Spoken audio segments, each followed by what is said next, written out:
So this is the best lottery winners of all From time. accidentally throwing a £3 million lottery ticket in the bin to spending an entire $16 million prize in under 90 days. These are the absolute dumbest lottery winners of all time, beginning with Jose Antonio Cuartoc, who almost lost his entire lottery fortune after getting someone else to claim the money for him. You see, when Jose won the $750,000 jackpot back in 2010, he was living in the US illegally, so Jose asked his boss to claim the prize on his behalf, as he feared he couldn't claim the money without potentially facing legal trouble and deportation. This worked out perfectly until Jose's boss began to falsely state that he was the one who had actually purchased the ticket. Taking legal action against his boss was risky, given Jose wasn't supposed to be in the country at all. However, given he had security camera footage of him purchasing the ticket, Jose did so and was able to prove that he was the rightful owner to the $750,000 prize. Only $250,000 this went to taxes, another $250,000 was spent on court fees, and throughout the legal process, Jose was jailed for drunk driving and was deported back to Guatemala as soon as he won the court case. However, at least Jose Antonio Cuartoc got to keep some of his winnings, as Denise Rossi wasn't so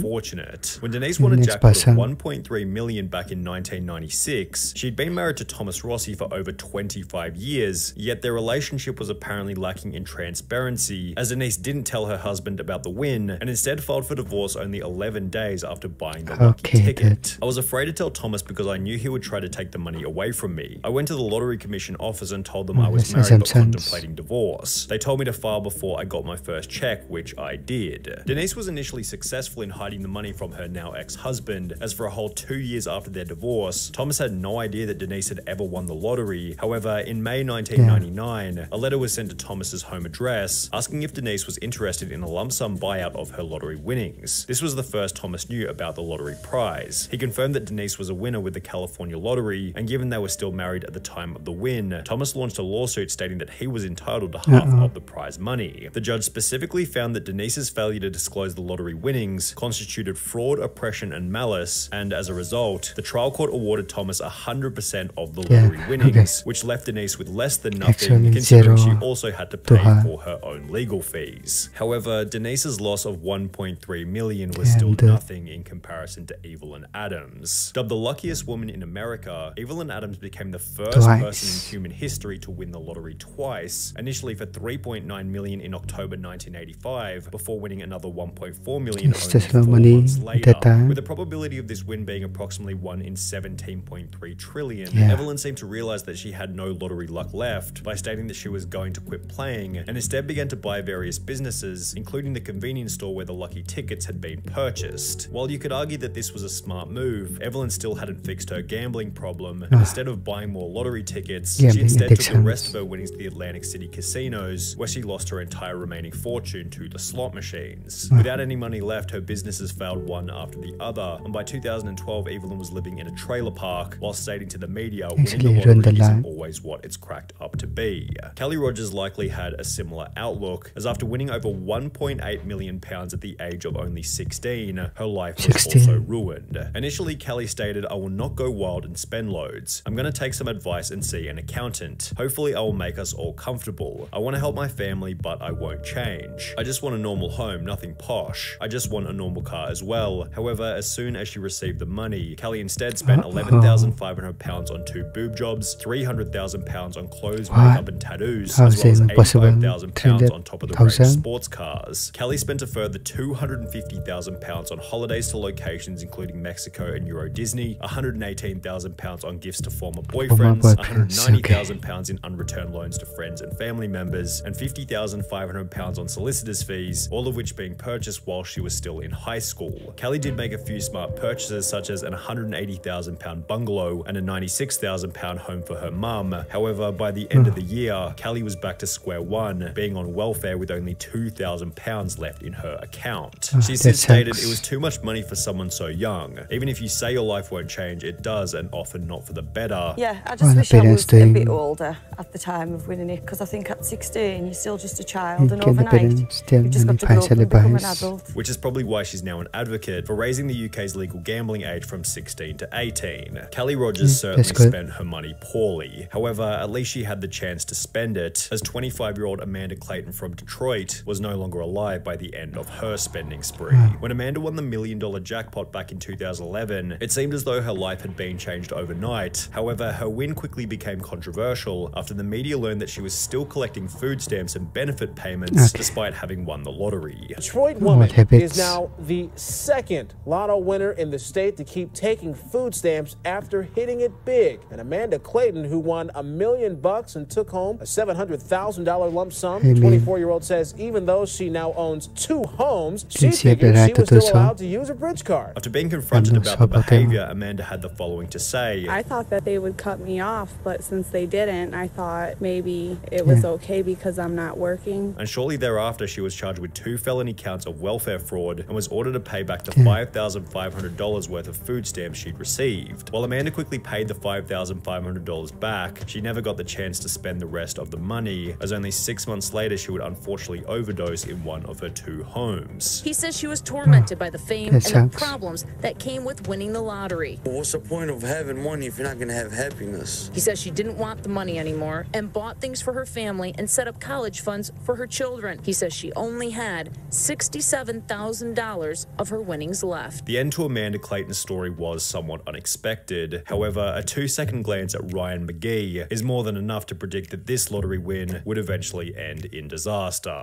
After winning £6.4 million back in 2008 at the age of 27, Ryan was placed on the Sunday Times Top 100 Rich list for young people. He purchased a luxury mansion in his home country of Ireland, which featured 5 bedrooms, an indoor swimming pool, a full champagne bar, and a 2-car garage where he kept his brand new Ferrari 458 Italia. However, as you might expect, this is where things began to go terribly. Only 3 years after buying the Ferrari, Ryan slipped off the road, crashing the car into a field, mainly because he was driving in the snow. Locals were amazed Ryan was driving the Ferrari in that weather, especially when he had a more suitable Range Rover he could use. The Ferrari was not understood to be running on winter tires, which, while costing around £4,400, hugely boost grip and handling in icy conditions. Ryan's property development business then dissolved, which was accompanied by a divorce from his wife and the sale of his luxury home. Then, 2 years later, Ryan McGee was pulled over driving an uninsured Ford Focus without a license. However, the most interesting part is that he had to claim legal aid, which is a service for those who are unable to afford a lawyer. Now, Ryan McGee was a complete idiot with his money. However, he still looks like Albert Einstein when compared to Martin Todt. When Martin and his wife Kay won £3 million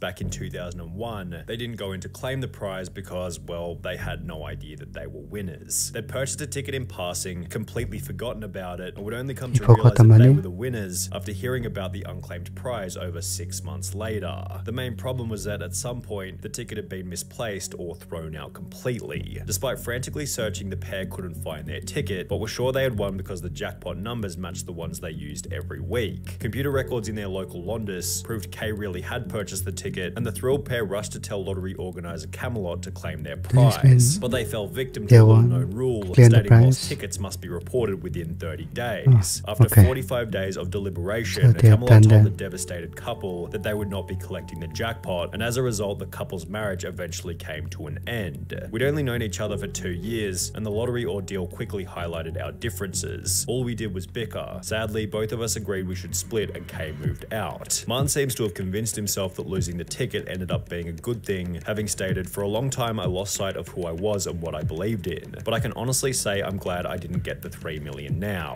There is no guarantee it would have brought me happiness, and if there's anyone else who would have agreed with this statement, it definitely would have been the most miserable lottery winner of all time, William Post." When William won a $16.2 million jackpot back in 1988, he had just $2.46 in his bank account and was able to purchase the lucky ticket by selling a ring for $40 to a local pawn shop. This, in conjunction with the time he'd spent in jail for cashing in valid checks, highlighted William Post's awful money management skills and acted as foreshadowing for how poorly his lottery win was eventually going to be spent. Only 84 days after receiving the $16.2 million, William Post had spent the entire fortune on a boat, a lease for a restaurant in Florida, a used car lot, as well as a private jet. However, even after all of the money had been spent, Post took on a further $500,000 loan to purchase a mansion in Oil City, Pennsylvania. The problem was that William hadn't actually purchased the original ticket himself and had rather given the money to his girlfriend who had bought the winning ticket for him. Because of this, she was able to successfully sue him for 1/3 of the winnings, meaning that Post now owed $5.4 million to his ex-girlfriend from the $16.2 million that he no longer had. Since Post was unable to make this payment, judgment, the judge ordered that his bank account be frozen until he was able to come up with the money. However, before he was able to sell enough stuff to pay the $5.4 million, William was arrested and ordered to serve a 6 to 24-month prison term for an assault charge from 6 years prior. Toward the end of his life, Post was on his 7th marriage with over $1 million in debt and was getting by on food stamps at a job paying $450 per month. However, William Post still doesn't have the craziest lottery win story of all time. That title goes to Andrew Jackson Whitaker, whose life would change forever after winning $315 million back in 2002. Unlike almost everyone else in this video, Whitaker was actually quite successful prior to winning the lottery, having built up a net worth of over $17 million with the assistance of his construction company. And while this would imply that he was in a position to manage a large lottery win, this isn't what would happen. Whitaker instantly donated 10% of the winnings to churches, Christian groups, and spent a further $14 million establishing the Jack Whitaker Foundation, which provided free food and clothing for low-income families in West Virginia. Obviously, you're doing God's work with all this money. Yes, I am.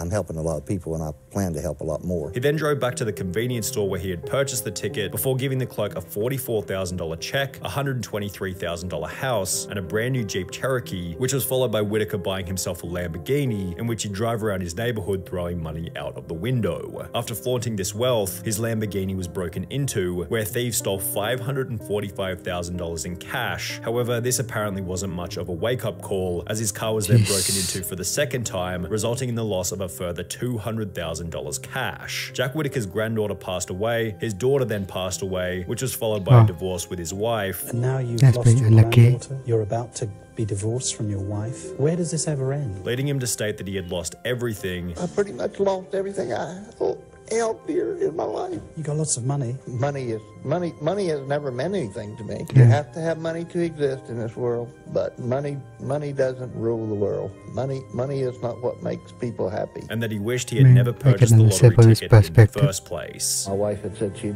wished that she'd torn the ticket up. Well, I wish that we had torn the ticket up too. I just don't like what I've become.